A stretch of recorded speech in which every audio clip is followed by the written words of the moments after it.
और इस वक्त की बड़ी खबर दिल्ली से आ रही है। दिल्ली के नेहरू प्लेस के मोका बार में दिन दहाड़े फायरिंग करने वाले शख्स का पता चल गया है। दिल्ली पुलिस का दावा है कि मोका बार में फायरिंग करने वाला शख्स कोई और नहीं, एक बीएसपी एमएलए का बेटा था। फायरिंग करने वाले शख्स का नाम विवेक बताया जा रहा है। विवेक मेरठ के सरधाना से विधायक चंद्रवीर का बेटा बताया जा रहा है। चंद्रवीर की गाड़ी से ही विवेक मोका बार पहुंचा था। मेरे सहयोगी आलोक वर्मा मेरे साथ जुड़ रहे हैं ताजा अपडेट के साथ। आलोक, कहां है ये शख्स, किसके साथ आया था, क्या इसके दोस्त भी इसके साथ मौजूद थे उस वक्त? तो अभी तक पुलिस की इन्वेस्टिगेशन में बात सामने आई है। उसके मुताबिक विवेक जो चंद्रवीर विधायक जो है उनका लड़का बताया जा रहा है, ये अपनी बहन और पत्नी के साथ मोकाबार में आया था और बहन का पर्स छूट गया था, जिसे दिलाने के लिए वापस गया था, जहां इसकी रेस्टोरेंट वालों से झड़प हुई और उसके बाद ये गोली चलाकर भाग निकला। अभी तक विवेक पुलिस की गिरफ्त में नहीं आया है, लेकिन चूंकि मौके से ये दोनों जो विवेक की बहन और विवेक की पत्नी बताई जा रही है, दोनों मिल चुकी थी, इसलिए सारा मामला सामने आ चुका है। क्या दिल्ली पुलिस की टीम मेरठ के लिए रवाना हुई है आलोक, या फिर उत्तर प्रदेश पुलिस से किसी तरीके का संपर्क?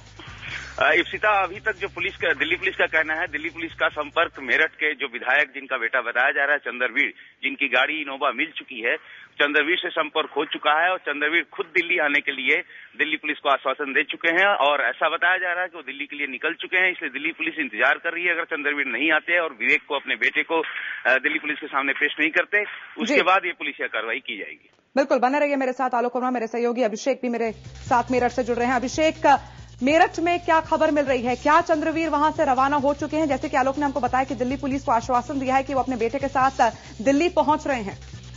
हाँ, देखिए इप्सिता, मैं बता दूं, चंद्रवीर सिंह जो है मेरठ और जिला के साकेत में रहते हैं। उनके घर पर भी मीडिया पहुंच चुका था, लेकिन घर पर चंद्रवीर सिंह नहीं थे। उन्होंने अपने मोबाइल जो है दोनों, एक मोबाइल उनका ऑन चल रहा है, उस पर लगातार घंटी जा रही है, फोन वो रिसीव नहीं कर रहे मेरठ का कोई चीज, क्योंकि सभी पत्रकारों के नंबर उनके मोबाइल में फीड हैं।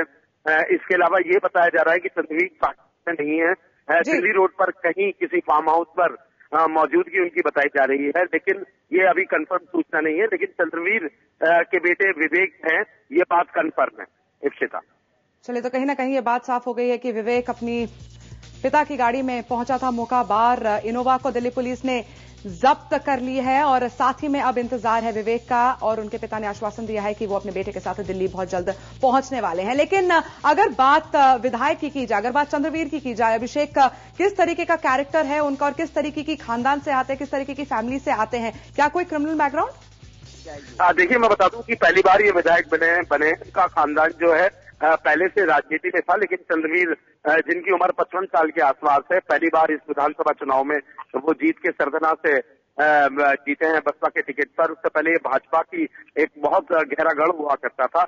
अभी तक चंद्रवीर के खिलाफ ऐसा कोई मुकदमा नहीं है, हालांकि उनके नाते रिश्तेदार उनके नाम पर मेरठ में धमकाते रहे और अभी जो अक्षय अपहरण और हत्याकांड हुआ था अब से 3-4 महीने पहले, उसमें उनके एक भांजे के फंसने का मामला सामने आया था, लेकिन चंद्रवीर ने उसका खंडन कर दिया था। इतनी बात जरूर है कि जो उनके परिवार के लोग हैं, समय समय पर ये आरोप लगते रहे हैं चंद्रवीर पे कि उनके खानदान के लड़के या उनके रिश्तेदारी के लोग उनके नाम पर ऐसी घटना करते रहते हैं, लेकिन अभी तक चंद्रवीर किसी भी आपराधिक मामले में मेरठ में सामने नहीं आए।